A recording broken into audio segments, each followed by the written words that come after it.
não, vambora para o vídeo. Seria muito importante. O Rui Costa e o Rafinha vistoriaram o Canindé e tal. Não é só vistoriar o Canindé, é caprichar na política de ingresso, no preço. Incentivar a galera. Incentivar a galera aí. Pro time, possivelmente fazer um treino antes. Para os caras terem as referências para aquilo virar uma casa. Eu acho, sinceramente, Tironi, dentro dessas coisas todas, nosso discurso, priorização, esse jogo é um jogo chave pro São Paulo. Chapecoense, sem dúvida, em casa. É vencer. Porque depois é só pedreiro. Depois é Bragantino fora, é Galo fora, é Palmeiras. Então tem que ganhar esses 3 pontos em casa. Aquela história. Perder pontos para esses times, ele tem um efeito devastador. Porque você perde ponto para time menor, que você tem obrigação de ganhar. Isso. E fora do ânimo de todo mundo, da torcida, do jogador, entendeu? Então tem que ganhar. E em casa, o São Paulo ganhou do Flamengo e do Grêmio jogando bem, mas muito com a força do Morumbi. Sim. Então por isso esse é um jogo traiçoeiro. O São Paulo tem que fazer esse jogo, só que tem que ganhar os 3 pontos na marra.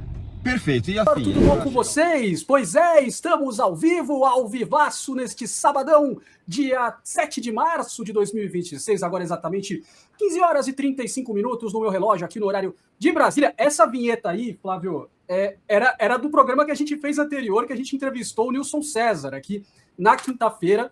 E aí, bom, eu sou meio complicado com a tecnologia aqui. Aí acabou ficando essa vinheta, ficou mais uma homenagem pro Nilson César e super válida aqui. Vale sempre a pena ver o gol 100 do Rogério Ceni. E aqui nós temos hoje a coluna do Conselho aqui no Papo em Três Cores, mantida a coluna todo sábado, é fiel a coluna do Conselho. Flávio Marques com a gente aqui hoje. Flávio, muito obrigado. Você já participou com a gente com um vídeo gravado, né? O primeiro vídeo da coluna do Conselho foi com o Flávio Marques. Agora, ao vivaço aqui com a gente. Boa tarde, Flávio. Obrigado por estar com a gente aqui hoje. Boa tarde, Bruno. Boa tarde, Bob. Boa tarde a todos que nos acompanham. Mas acho que o melhor dessa vinheta é observar a expressão do Mauro César. A expressão do Mauro César ali ao lado é de uma felicidade impressionante. Um dos grandes momentos do São Paulo, né? Talvez o maior nessa década, e é sempre bom relembrar, ver bons momentos do São Paulo e conversar sobre São Paulo.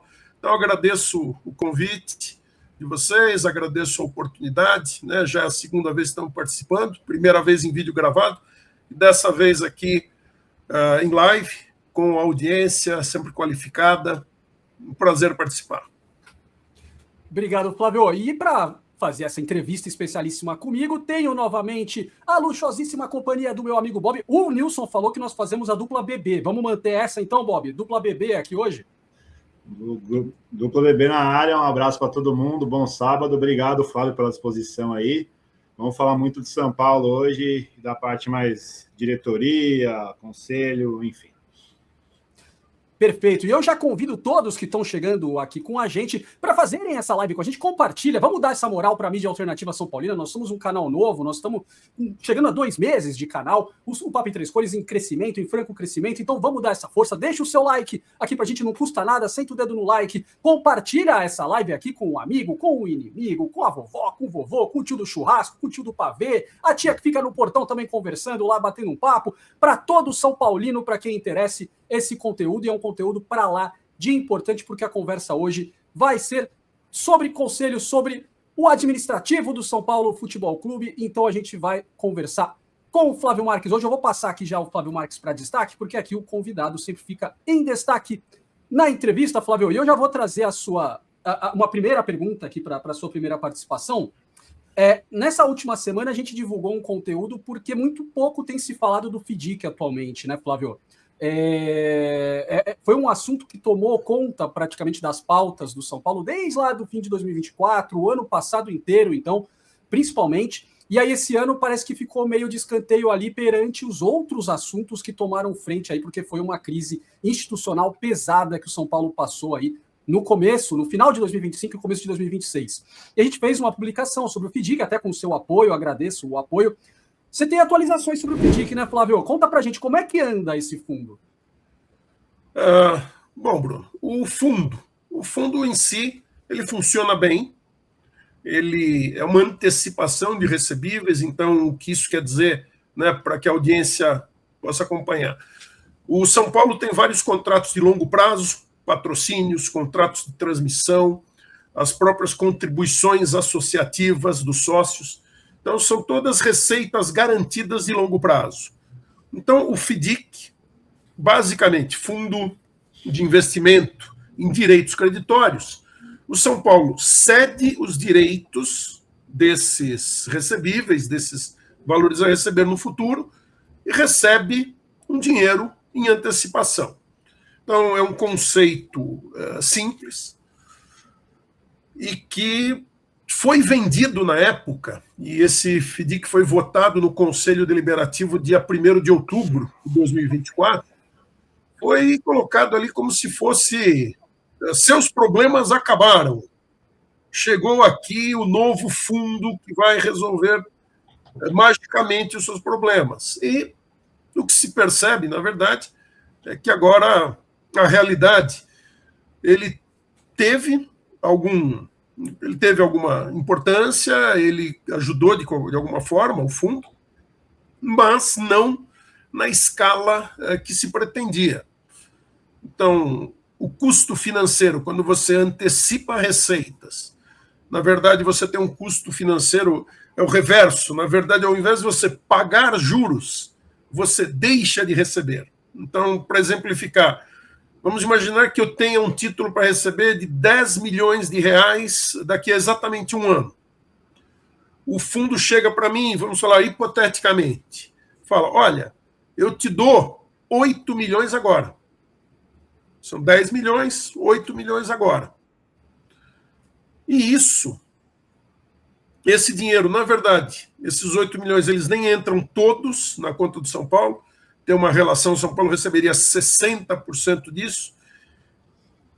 Então, você teria um título a receber de 10 milhões, você recebeu, deixou por 8, recebeu 4 milhões e 800, 3 milhões e 200 ficam numa reserva, numa cota subordinada, como se fala, e daqui a um ano, os investidores que colocaram o dinheiro para o São Paulo receber o adiantamento, os 3 milhões, os 4 milhões e 800 que o São Paulo recebeu. Os investidores recebem o seu dinheiro com os juros acordados e o São Paulo recebe o saldo daquela reserva. Então, é uma operação financeira mais complexa do que um empréstimo e que, ao longo do tempo, ela se confirmou, na verdade, as projeções de que é uma operação relativamente cara. Ela custa mais caro do que um empréstimo normal, vamos dizer assim.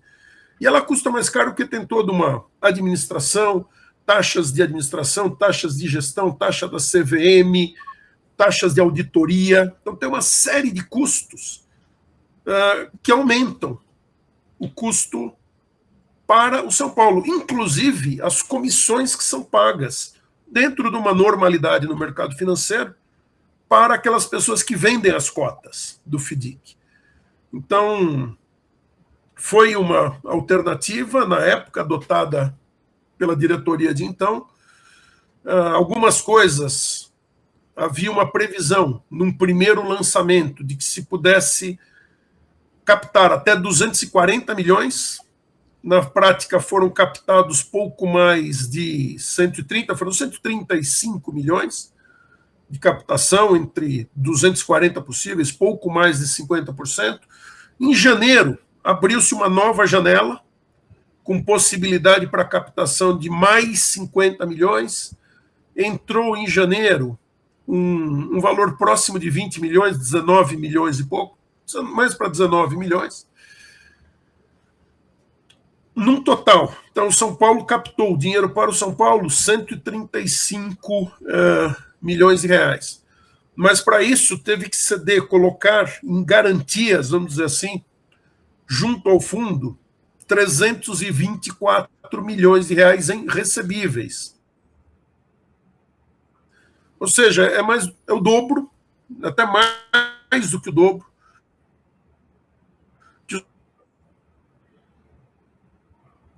Tivemos um probleminha aqui com o Flávio, com o sinal dele. Flávio, voltou aí? Vamos ver. Voltou agora? Tá um pouquinho atrasada a imagem do som, mas dá para te ouvir bem. Acho que o importante é a gente escutar bem o que você tem para trazer, que é importante. Tá certo. E até que ponto que vocês pegaram?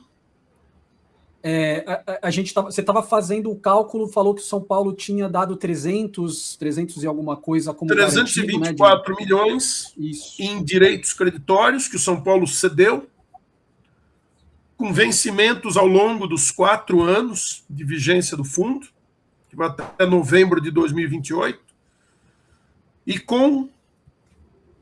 para poder captar na prática 154 milhões. Lógico, isso não quer dizer que toda essa diferença vai ficar com o fundo, não. São Paulo vai receber mais à frente, mas vai receber um valor menor.